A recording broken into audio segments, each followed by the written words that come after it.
warahmatullahi wabarakatuh. Perkenalkan, nama saya Dia Puji Lestari, NIM 204 105 030 113. Pada kesempatan kali ini saya akan mereview drama yang berjudul Safkin, Good Manager Safkin, yang dimana secara garis besarnya peran ini diperankan oleh Nan Goodmin atau Kim Son Rayon yang memerankan Kim Son Rayon atau biasa disebut dengan Pak. Dalam drama biasa disebut dengan Pak Kim. Dimana Pak Kim ini adalah seorang akuntan yang mahir dalam akuntansi seperti itu. Tetapi ia sering melakukan kecurangan akuntansi atau memanipulasi laporan keuangan. Nah, Pak Kim ini pekerjaannya bekerja dengan gangster seperti itu, yang mana laporan-laporannya akan dimanipulasi oleh Pak Kim tersebut. Seiring berjalannya karirnya Pak Kim ini, gangster ini menyadari bahwasannya ada yang salah nih dari Pak Kim ini. Dari Pak Kim, apa ya, ternyata laporan-laporan keuangannya ini dimanipulasi. Nah, kenapa sih kok Pak Kim ini mau bekerja sama dengan gangster-gangster, padahal gangster ini pekerjaannya menjual obat-obatan yang terlarang dan merampok seperti itu. Karena gangster ini terkenal dan mudah banget nih, banyak lah intinya uangnya. Kemudian karena Pak Kim ini mempunyai niatan untuk pindah ke negara Denmark, di mana negara tersebut yaitu bersih sedikit koruptor. Aneh sekali ya, Pak Kim mempunyai tujuan untuk pindah dan tinggal di Denmark, yang mana negara tersebut sedikit dengan koruptornya, padahal ia sendiri yaitu koruptor seperti itu.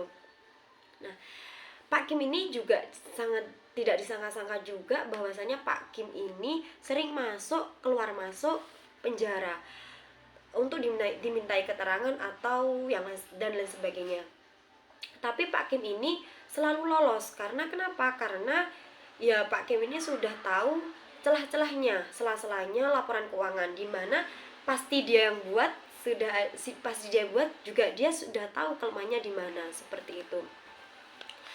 Nah, tadi kan sudah keluar masuk penjara nih. Dia nganggur, dia tidak mempunyai pekerjaan. Pada suatu hari sekretarisnya yang bernama Wang Son, ia memberitahukan kepada Pak Kim nih bahwasanya ada Tiki Group atau ya di sana Tiki Group membutuhkan manajer. Iseng-iseng nih Pak Kim ini melamar dan tahu-taunya diterima oleh Tiki Group di sini. Ini sudah masuk ke perusahaannya,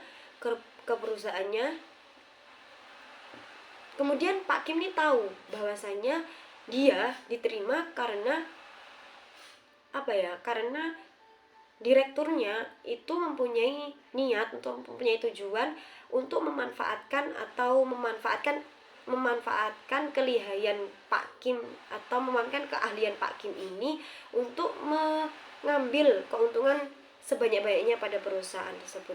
Padahal ini Pak Seyul ini sebelumnya sudah tahu bahwasanya Pak Kim ini koruptor, pokoknya tidak profesional pada profesinya ini, pada perusahaan pada Gungsang, pada Korea Selatan itu.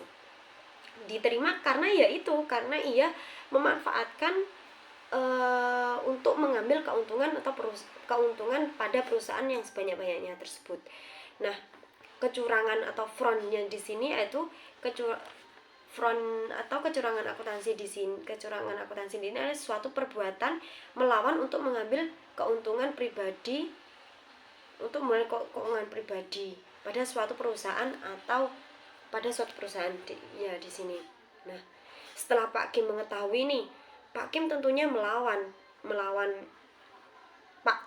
Pak Seyul ini dan mempunyai prinsip bahwasanya curilah uang bosmu tetapi jangan curi uang karyawanmu. Di sini Pak Kim tidak mencuri, tidak mengkorupsi uang karyawannya, tidak rakyat miskin ini tidak dicuri, tetapi Pak Kim ini mencuri uang bosnya.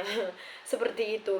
Nah, pada akhirnya di sini dalam tanda kutip di sini ada pergelutan secara tidak langsung, pergelutan ya antara Pak Kim dengan Pak Seul. Di sini akhirnya Pak Kim ini bisa mengungkapkan bahwasanya siapa sih Pak Seul sebenarnya ini seperti apa. Nah, ketika pada akhirnya pergelutan itu dimenangkan oleh Pak Kim, dimenangkan oleh Pak Kim tersebut.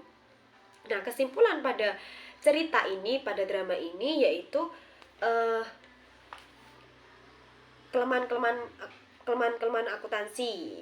Itu yang pertama, ada manajemen yang baru yang melakukan tindakan korupsi. Kemudian yang kedua, tidak adanya integritas manajemen. Terus yang ketiga, akuntan fraud atau kecurangan akuntansi. Tadi banyak sekali ya, di depan-depan banyak sekali ada kecurangan, dari awal sampai akhir terdapat kecurangan semua. Terus yang terakhir yaitu menggunakan kekerasan untuk memenuhi keinginannya, seperti di grup Tiki, kisahnya yang di grup, mulai dari grup Tiki sampai terakhir. Di situ melakukan kekerasan karena untuk memenuhi kebutuhan Pak Seul itu seperti itu. Tapi akhirnya kan Pak Kim yang menang seperti itu. Dan akhirnya Pak Kim itu juga bertobat dan berubah menjadi akuntan yang profesional seperti itu. Akhirul kalam, wallahu muwaffiq ila aqwamit thoriq. Wassalamualaikum warahmatullahi wabarakatuh.